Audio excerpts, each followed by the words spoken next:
জেতানোর সংকল্প নিয়ে আপনারা সবাই বাড়ি যাবেন, এই আবেদন করব।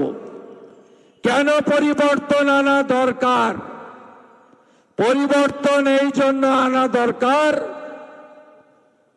34 বছরের বাম রাজত্ব, 15 বছরের তৃণমূলের রাজত্বে এই রাজ্য এগিয়ে যাওয়ার বদলে পিছিয়ে গেছে। আগে এখানে যে বললাম আমরা আনডিভাইডেড বিহার, আনডিভাইডেড ইউপি, কত মানুষ এখানে আসতেন, এসে বসতবাটি করে স্থায়ী বাসিন্দা হয়ে গেছেন, সন্তান সন্ততিকে নিয়ে এখানে নিজেরা নাগরিক হয়ে গেছেন। কেন?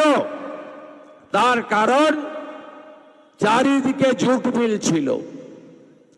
এই এলাকার গঙ্গার পাড়ে একাধিক শিল্প ছিল, এখানে কাজ পাওয়া যেত। আর আজকে মমতা ব্যানার্জির রাজত্বে এখানে একটার পর একটা জুট মিলে তালা চাবি লাগানো হচ্ছে। আর রাজ্য সরকার প্রমোটিং করার জন্য জুট মিল বা শিল্পের বন্ধ থাকা জমি আজকে দিয়ে দিচ্ছে, সেল করে দিচ্ছে। আপনারা কি এই অবস্থার পরিবর্তন চান না?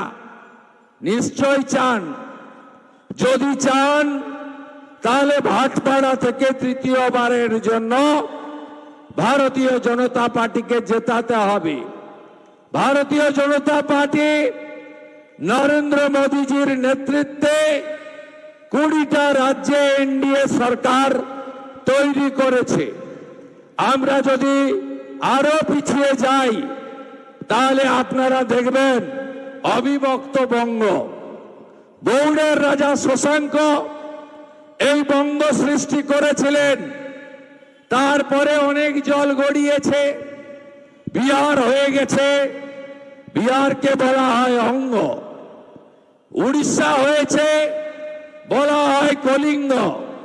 আর আমরা মাঝে রয়ে গেছি, আমাদের নাম হলো বঙ্গ। 24-এ লোকসভা নির্বাচনের সাথে উড়িষ্যায় ভোট হয়েছিল।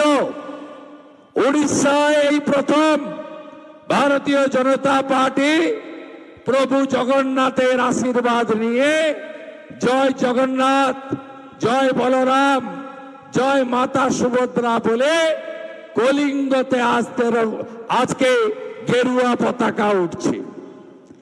একইভাবে যে বিহারে জঙ্গল রাজ ছিল, যে বিহারে সন্ধ্যার পরে কেউ বাড়ি থেকে বেরোতে পারত না, শাহাবুদ্দিনদের রাজত্ব ছিল, সিওয়ানের পালোয়ান, অপহরণ হতো, বাচ্চা থেকে ব্যবসায়ী, কোটি কোটি টাকা আদায় করা হতো।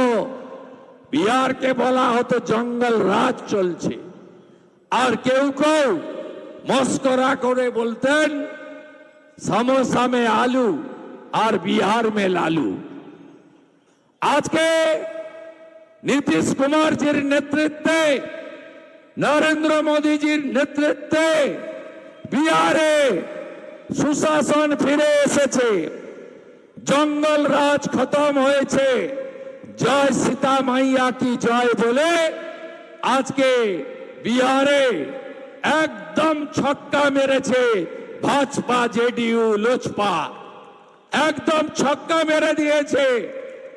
243টার আসনের মধ্যে 202টা আসন, ডবল সেঞ্চুরি এনডিএ আজকে বিহার হয়ে গেছে।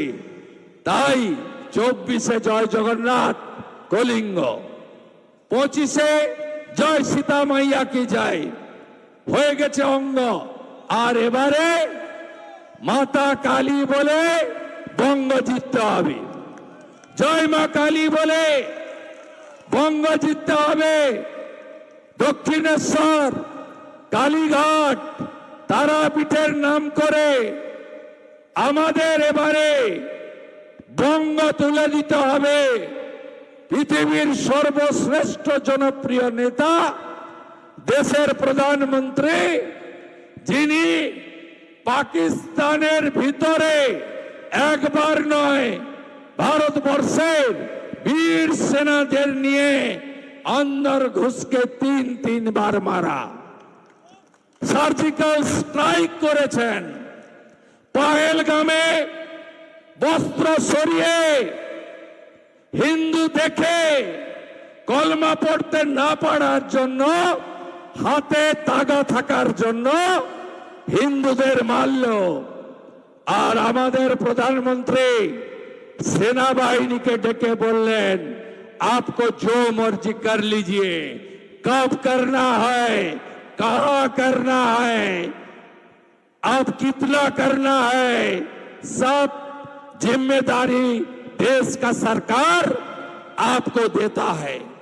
हमारा 3 बाहिनी एयरफोर्स से लेकर स्थल और नौसेना, उन्होंने मुंह तोड़ जवाब दे दिया। पूरा मासूद अजहर का घाटी को तबाही करते हुए पूरा मासूद का फैमिली को नाम निशान मिटाने का काम